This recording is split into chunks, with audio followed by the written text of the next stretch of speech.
cafe here. They'll be closing down on their coffee machine soon, so you can place your orders right away. Thank you. Truth be told, ladies and gentlemen, it is because of all of you present here that we get the passion and the desire to continue each and every year. And as we see that we have improved, we have grown larger with each and every year. And here we are at the 10th edition of the AKLF. With that, ladies and gentlemen, I'd like to introduce our eminent panelists here. There'll be Amit Dasgupta, who is a diplomat and author. His latest work is titled The House and Other Stories, which was published in 2016. Then, of course, we have our very own Jayant Kripalani, who is, again, an acclaimed actor, a theatre director, a thespian, a thespian and a producer. Next, we have Ms. Usha Anandakrishna. His first novel, A Turbulent Passage, was published in 1995, followed in 2009 by Fallout, a family drama written in mordantly witty style that characterizes her work. Her latest work, The Escapist of J. Malik Road, set in communist Calcutta of the 1980s, has received critical praise. Lastly, ladies and gentlemen, our moderator is, of course, Jash Sen, who has recently concluded a translation of the early 20th century Bengali adventure classic, The Yaksha Treasure, by Shri Hemendra Kumar Roy, a famous Bengali thriller adventure writer. With that, ladies and gentlemen, let me welcome the panelists here. In between the three eminent Calcuttans here, because I'm the one who's the Probashi Bangali Bacha, who left Calcutta in the 80s, came back here. But that's all the more why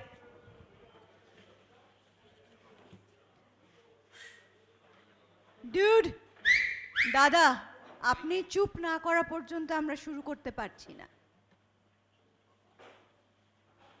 So,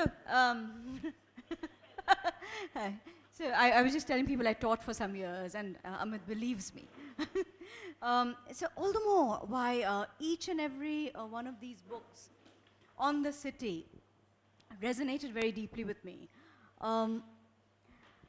And of course, I have Amit's book here, The House and the Other Stories, Usha's The Escapists of J. Malik Road, Jayant's Newmarket Tales, and Cantilever Tales. And since we're talking about the city, I'm going to start with Jayant and Usha and Amit reading out a little bit about the city from their books, just to give you a flavor. So, can we start with you, Jayant? All of us, full of pre-adolescent fantasies, would dream about waking up at the crack of deadly dawn. At the end of Free School Street was Corporation Street, which, not surprisingly, housed the offices of the Calcutta Municipal Corporation in a gigantic Victorian edifice that smelt of old files, stale sweat, and fresh piss. In between Corporation Street and Park Street were pimps, brothels, seedy hotels, drug peddlers, a fire station. The Armenian College, auctioneers, a butcher who had the finest goats on offer, a kitewala who sold the most lethal manja in the city, second only to the kind I used to make, and St. Thomas's School with the church attached. Right opposite the church were music shops where you could buy an old Pericomo 78 RPM record if you were inclined that way. And of course, second-hand bookshops threw up treasures every now and then. Balzac, Maupassant, second editions presented to my darling James Bartholomew Jones from Patricia, his ever-loving wife, March 1879, in exquisite calligraphy. It was here in 2009, on a nostalgia trip to Calcutta, that I discovered a dog-eared copy of Winnie the Pooh presented to me by my neighborhood and friend, Francis. The inscription inside read, "To my best friend Raju, happy birthday, August 14th, 1962, written in a childish scrawl." Someone in my absence, a caretaker or a friend of mine, had been raiding the overflowing bookshelves of my unoccupied home, selling my books. I bought my book back. Was that clear? Thank you. Usha, I'd like you to go next. So we attempted to bring different parts of the city to you.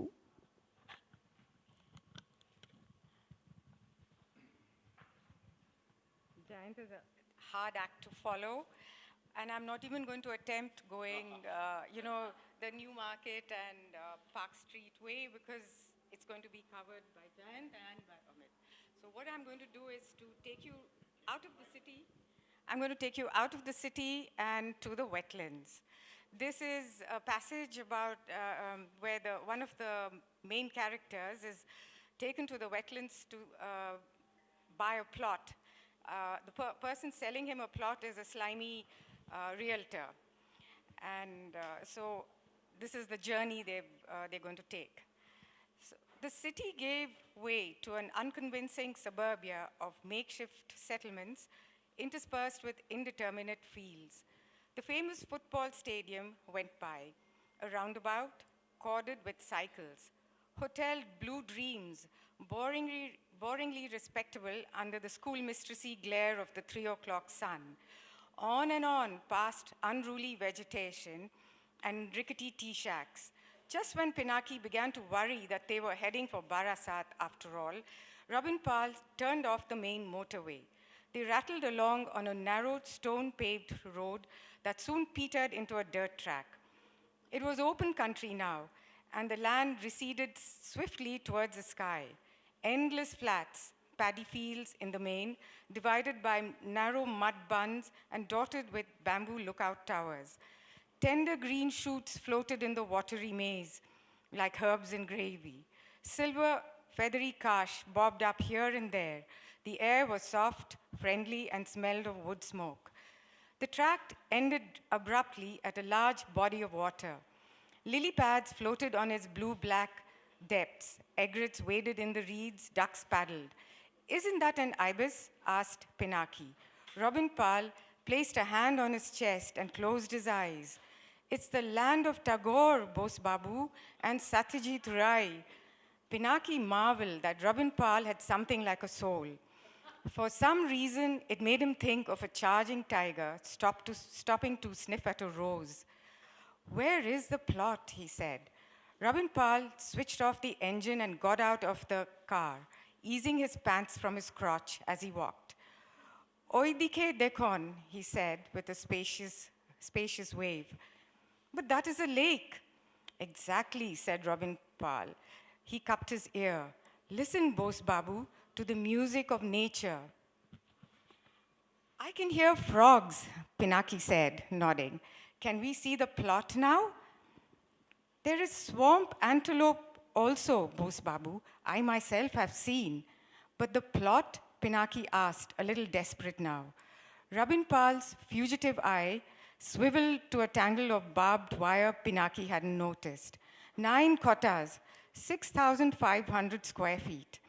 He moved his torso right and left to semaphore the approximation. Then, squelching through the wet grass, he hopped over the wire, pirouetted around, and threw his arms out. "So what do you think?"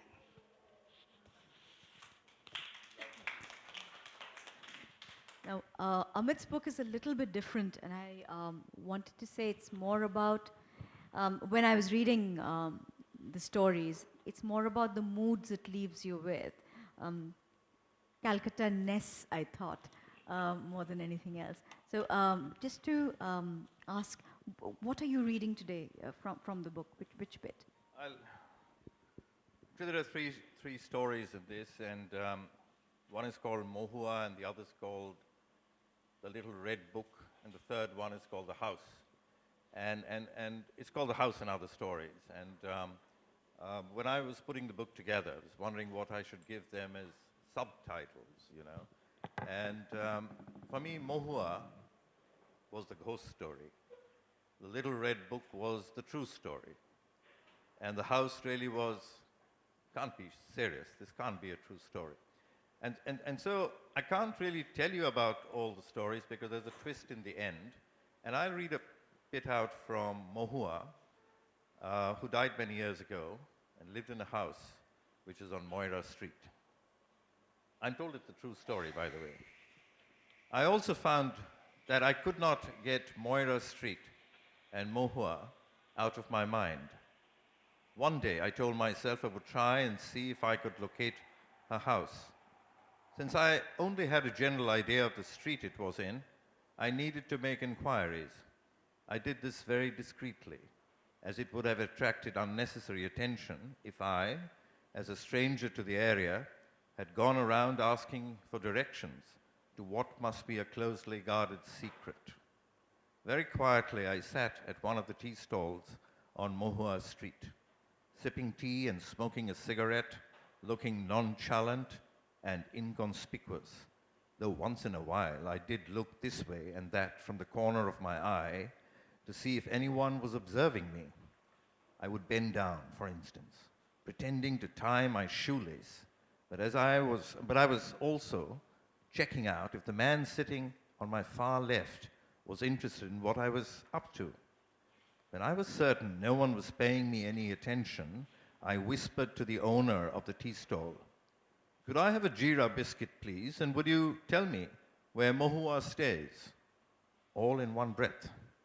Giving me the biscuit, the owner said, "Tea and biscuit, 2 rupees, which Mohua?" I was taken aback. Surely he ought to know, but then it could be that he was testing me. Such things are known to happen, especially when we are talking about dead people.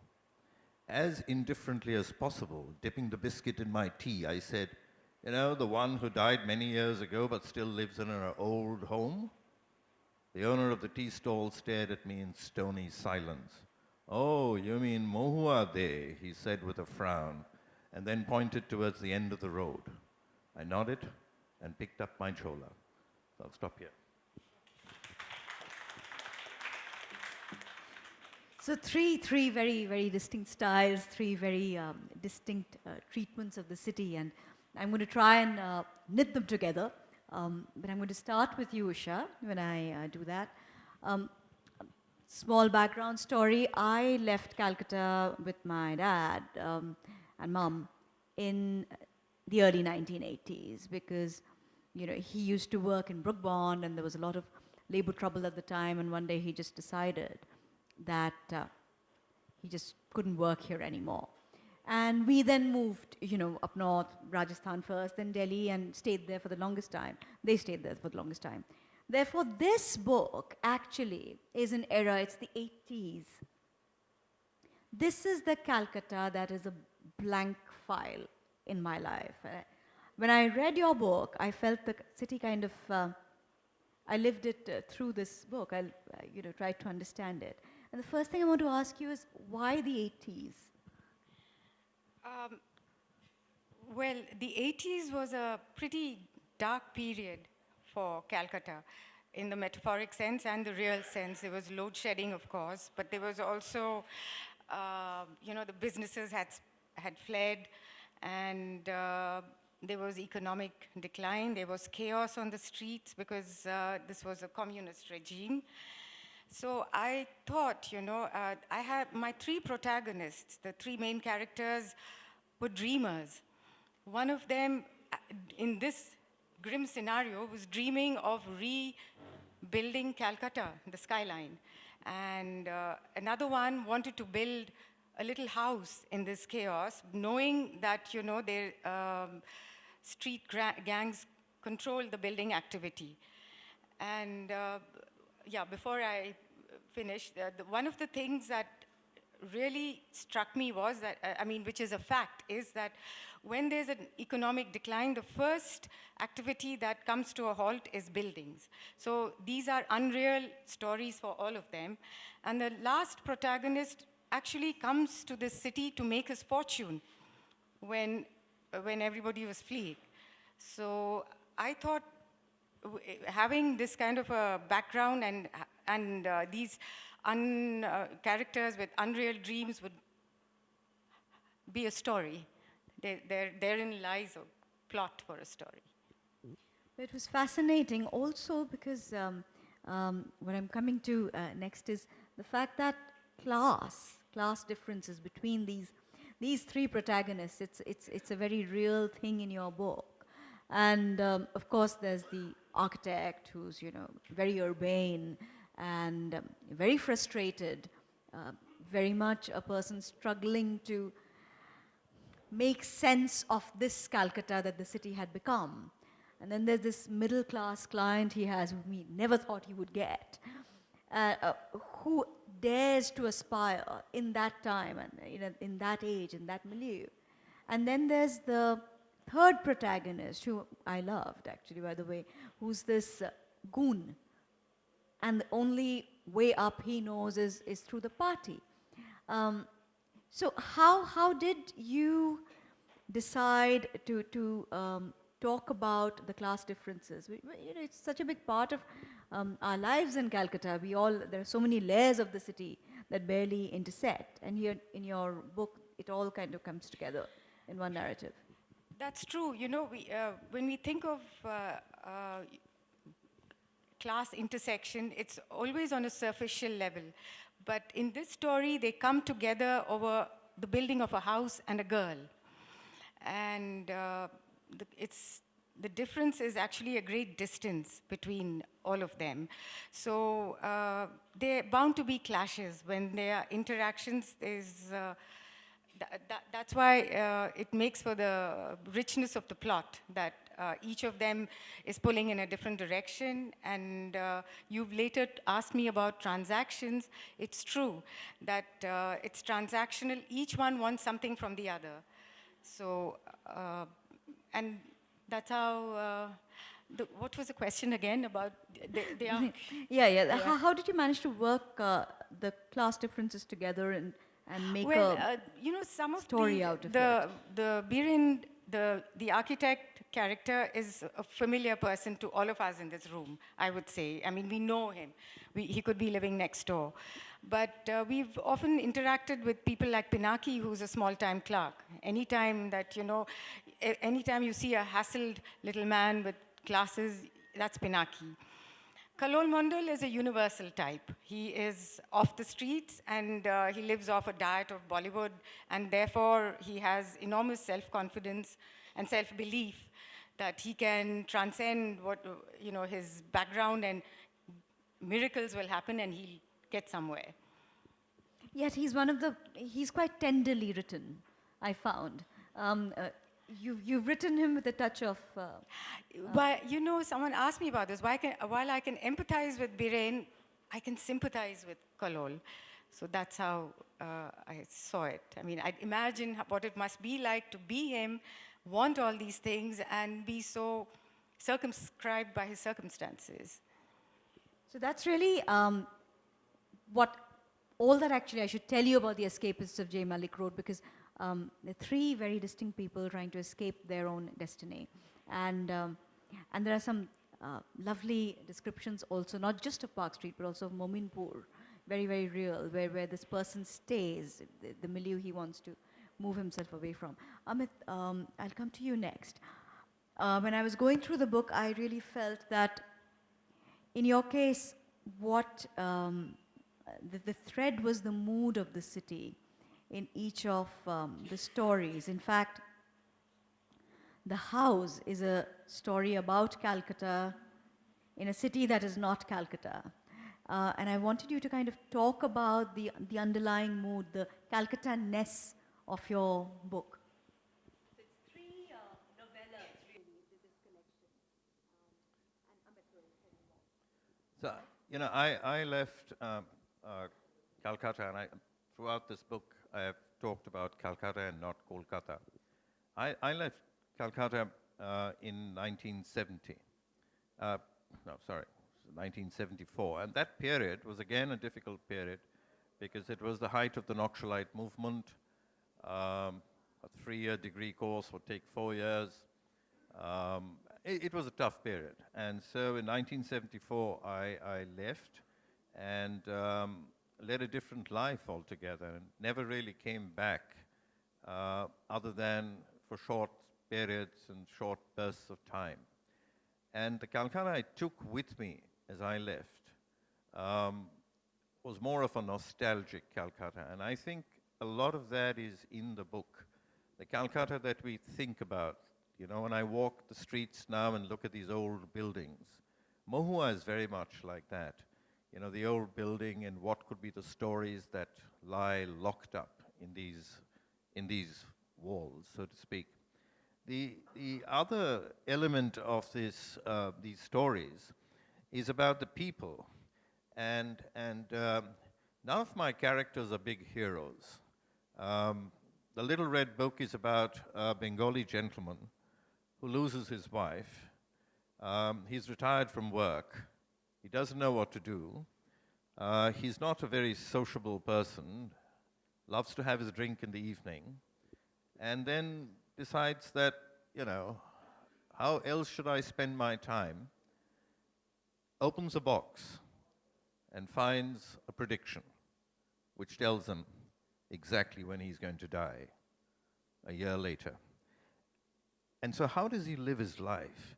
And it's a very Bengali thing because, pardon me, I love cooking and I love eating. I mean, the last 2 days that I've been here, it's jumping from 6 Baliganj Place to Bailoom and all. It's entirely based on where can I get begun bhaja and, you know, mushi dal, and as if one can't get it in Delhi. But, you know, you can. But, you know, I mean, Calcutta and food is a very big thing. And then it's a big thing in my stories. But the third book is really, again, about a middle-class couple and how they try to recreate their concept of Kolkata in Chittaranjan Park. You know, it's Calcutta is a very, very strange element in my mind. You drag it along, take it along everywhere, and when you come back, I mean, this kind of thing is something I've never known and grown up with. I mean, this is completely different. And the one thing that remains constant in Kolkata for me, which is why I love visiting it, is the Park Street Cemetery. Nothing changes there. And so it's a good constant. I can't enter Xavier's now unless I get an appointment. And that is not only my school, my college for God knows how many years. Sadhuji's dhaba outside Loreto has disappeared. So I mean, many of these things that you get used to just vanish. But you know, as we grow old, I think you hold on to memories. And this book really is it's a book of memories. Sad memories, actually, and some pretty happy. Did I answer your question? Yes, indeed, because really, memories and moods of a city. I did find something very interesting when I left India to work in the US for a bit, and you would go down to the Bronx and maybe go to an Indian restaurant, and you would find that if the proprietor had left India in the 1950s, sort of the music and the mood, everything would be 50s, or 60s, or 70s, right up. So it really is, in our memory of a city, I think it's a snapshot, not just in space, but also in time. And whichever city it may be, in this case, of course, we're talking about the Calcutta of the 60s and the 70s, the 80s, 19th century in this particular case, and a Calcutta that exists in another person's imagination in a different city. But through it all, there are certain characteristics, food being one, and I think the other is this sense of sadness that I often find wistfulness, shall we say. Let's not call it sadness. So somewhere in your book, Jayant, even in Newmarket Tales, which is otherwise such a, it's a book evocative of a time and a very, very distinct space. But it felt, through all these little short stories, it felt a little sad, a little wistful. Would you call it a very Calcutta thing?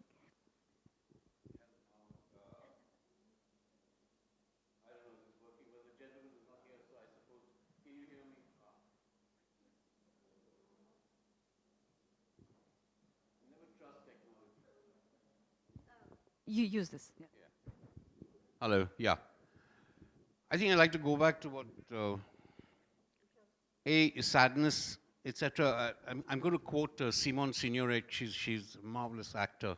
And her autobiography was called Nostalgia Ain't What It Used to Be. And let me tell you about Calcutta. In the 35 years that I was away, I never thought of it. I walked away 35 years into my life from Calcutta, and for 35 years, I never thought of it. And then when I came back, well, now I don't think of Bombay. So nostalgia, sadness are not things that one consciously writes about or thinks about. I'll tell you also why I left Calcutta. You were talking about the CPM and the total chaotic business that was going on. I left Calcutta because while working in an office, I had to make a personal telephone call. Remember those phones? I had to make a personal telephone call, and I had to take a day's casual leave to do so because I just couldn't get through. And my boss said, I'm sorry, it's a personal call. This day's casual leave, gone. And I got into a train and never came back. So there were absolutely no nostalgia, no sadness. Yes, some of my characters seem sad, but actually they're very well-rounded, lovely people who are not like the Calcuttans who normally leave and get nostalgic about garbage and poverty and all that. I can't do that. I tried, but no, it's not my scene. I don't like garbage. I don't like poverty. I'm like that. I'm sorry. I was born privileged. I live privileged, and in very clean environments. So I don't know how to answer your question. Sad, not so sure. But they're lovely people. They're real people. They think, and you'll find one character of mine might be a composite of 3 or 4 people that I know. And even though I read out this Park Street thing, a lot of my characters are living in North Calcutta. One of them, I wish we had the time, I would read out a paragraph. We do. Yeah. His family. That was me fishing for an opportunity. Also, if you have a favorite character out of your books, I mean, I like Gopa myself, but if you have a favorite character, please do. This is this guy, Mesho. Yeah. Mesho decided he'd had enough. Hari Prasad Kundu, age 70, aka Mesho, proprietor of the largest crockery and cutlery shop in the market, who was revered by all of us who were under 18 as the only person in the previous generation worth listening to, had just finished his morning walk in Girish Park, a small patch of green nestled in the corner between Vivekananda Road and Chittaranjan Avenue. In his stroll around the park, he'd met the regulars, said hello to them, and then goodbye in the next breath. He walked to the rose garden in the park and admired his favorites, which were in the southwest corner of the garden. He stroked them very gently, leaned over to get a whiff of them, and smiled wistfully, as you were saying. He turned reluctantly and walked out of the garden, and though tempted to have a look once again, didn't. He looked around the park and thought of the number of Durga Pujas he had attended here, and because of his erudition, had even presided over some of them, but he still preferred the puja that happened in his bari. Of all the places in Calcutta he knew, this park was one of the 2 that he was going to miss. The other was Stratfordshire and Brothers, the shop he had inherited in the market. I have a slightly odd family, he used to tell me, assuming that Stratfordshire is a geographical location. How can it have any brothers? So, and he goes on, and what he has decided at that particular moment in the park, he's not decided, he's lived his whole life, and it comes as a revelation to him that according to the Shastras, he has eaten what he has to, he has drunk what he has to, it has his quota of life, and in 3 days from now he's going to die. And he does. But it's so happy, it's not sad at all. No, I stand corrected. And it's delightfully, delightfully corrected, if I may say so, because we do tend to sometimes perhaps take our nostalgia too seriously, as you pointed out. Usha, you're an architect by profession, and this is a book that does touch upon architecture, and not in very much detail, but it does, and it does so quite beautifully, while the story holds its own. And I wanted to ask you how you achieved that balance. You know, you're being very kind, Jash. I've had people telling me, is this a book about architecture? And, there's rather a lot of it, and left to me, I'd have got a lot more in it. But the fact remains that one of the protagonists is an architect, and the other one wants a house. So while and if you're an architect and you go through, for example, I cannot enter a room or I can't look at a building without having 100 thoughts about it. And therefore, if you're going to understand this architect, architecture will inform his character. and therefore spill out into the plot. And a man who wants a little house for himself, while he doesn't know anything about it, but it is a house. So the plot is not about building a house, it is around building a house. And I had to get in as much of architecture as the plot could stand to get those ideas across. So, I mean, I hope I got it okay. Well, I did feel so. I mean, initially, when you read about working drawings and blueprints, and for a while you do pause. But the story was its own. The story drove it quite effortlessly. Oh, sure. Because I was going to open एक to questions in a bit. architecture की बात आप कर रही थी तो I used to have a friend in Calcutta. He was a Marwari friend, and he was guide, mentor, friend. We did a lot of theatre together. He was a builder, lawyer, a lot of things. And we were driving past the Maidan then, and he said, "What do you see?" So I said, "I see a copse of trees. I see goats grazing. I see kids playing. What do you see?" He said, "I see buildings. And if I ever get my hand on that Maidan, that's what you're going to see." I was terrified of architects and builders after that. That is scary. I mean, I don't think everybody sees that, but they will see buildings on the periphery, hopefully, not in the Maidan. So. Fortunately, the old Rani left behind instructions that nothing in concrete could be constructed on the Maidan. Thank God for that. But I just want to add this bit of about nostalgia that we were talking about. What happens is that nostalgia does not allow the city to move on. Yes. That is what, I mean, that's one of the things. Yeah. No, I think that is what I was very clumsily driving at. I mean, you're just soaking, you're just steeping yourself in it. Because, I came back, in 2009 to the city, and I've loved living here. But I think finally we're kind of getting over the whole thing of nostalgia all the time. I mean, I'm quite happy we don't have to go in very badly kept yellow cabs anymore. I like my Ola, I like my Uber, I like this cafe. I like the changes, and I think most Calcuttans who live in the city do. I think most Calcuttans are happy. It's just not only in a movie, that you have to suffer nostalgia. Things are moving on a little bit. Yeah. I assure you they are. I will open the floor to questions. You must be itching to ask some of your own, and I'll not be hogging the mic any longer. So, Amit, this is all yours. You want me to ask a question? No. You want to ask a question?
Oh, the other thing I did want to say,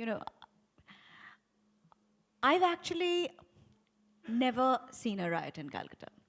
I've been, I was in Rajasthan when 84 happened, and I had family in Delhi at the same time, so I have heard first-hand accounts of the horrors. I had family in Hyderabad, and well into the late 80s, I remember riots happening. I think Calcutta, by and large, I wouldn't say, I mean, if we have to go back all the way to 46, then it's not a bad story. We've had other unrests. I think there's been the Naxal movement, there's been many other kinds of problems, but I don't think communal riots are necessarily something Calcutta has had in a while. Yeah, but when they happen here, they happen at a level that don't happen anywhere else in the country. I remember another story that was, these are fables passed down. So I can only verify them from my father, but I can't because the old man is dead. When the riots happened, Sohrawardy was behind them. And Gandhi told him to stop, and he said, you stop. He said, I can't, I haven't started anything, there's nothing to stop. And then 7 or 8 days later, he walked up to Gandhi and he said, I hadn't realized Hindus could be so vicious. I'm stopping it. Because the kind of blood that was spilled then still hasn't been spilled in that 1 week of tales that I've been told. Again, these are tales that I've been told. And I don't take sides on this. My God, they can be awful. No, I said I can imagine. I told you, I am telling you fables that have been passed down. Why did Suravardi go to Gandhi? Because it happened precisely that Muslims were being butchered at that time. That's what I said. And that is why he had to go to Gandhi. That's what I said, sir. Okay, I didn't hear that. But anyone talking about a Naxalite movement in Calcutta? We're a little, what would have been perfect for this session was a little bit, maybe a couple of books of non-fiction of chronicling the history of Calcutta in different ways. That would have rounded off the discussion beautifully, because in fiction we have certain truths that emerge, but in, corroborating that with powerful non-fiction on the city would have been, I think, fantastic. But Sujata, all yours. No, I just want to go back to the point that Jayant made, very, very important point about we don't think of people as Muslims or Hindus, and that is very much still a living spirit of Calcutta. My current work takes me to the underbelly of the city. So I go to drinking dens, drug dens. In fact, I'm quite familiar with Calcutta now, having visited all these places. And there is really no concept of Hindu and Muslim there. A Muslim woman has married a Hindu man and moved on to another Muslim man, and that Hindu man has moved on to another Muslim woman. This is happening all the time in this city right now as we speak. And there is no Muslim and Hindu divide. That's only in the newspapers. That's only in the political speeches that we hear and the political divisions that we see. I'd like to second that because, my driver, Latif Bhaiya, who just dropped me here, has been complaining about his blood sugar to me for a long time. He happens to be married to a Bengali woman. I think she was a Hindu and converted after she married him. And I said, why? He said, no, Didi, for those of you who understand Bangla, এত পান্তা খেয়ে খেয়ে না আমার blood sugar হয়ে গেছে. I sat and heard him out in silence, and I thought, in some ways, Calcutta is wonderful. Why is this nostalgia? This is yesterday. Basically, what I'm trying to say is that we all have an image of what is Calcutta and what Calcutta stands for.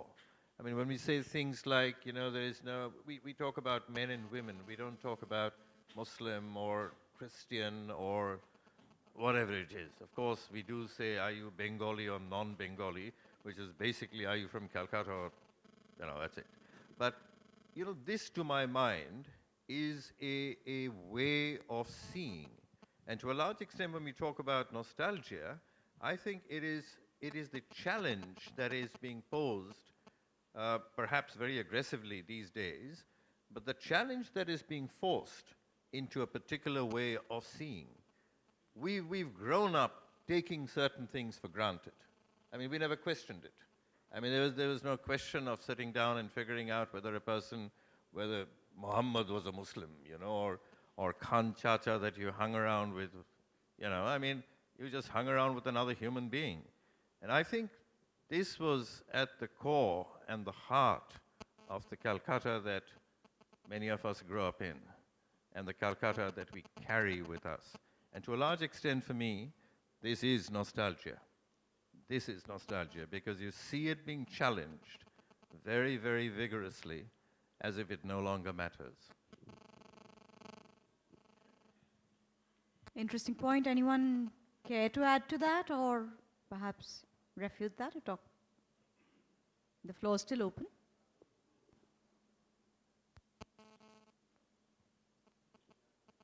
Okay, if that's all, then I'm going to close this session. Thank you so much for being there.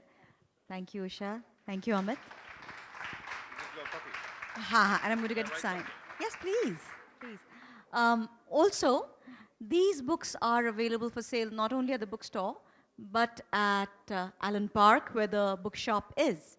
So if you amble around there tomorrow, do pick them up. Yeah, Allen Park, which is the park opposite. And they're there as well? Brilliant. So you can pick them up here.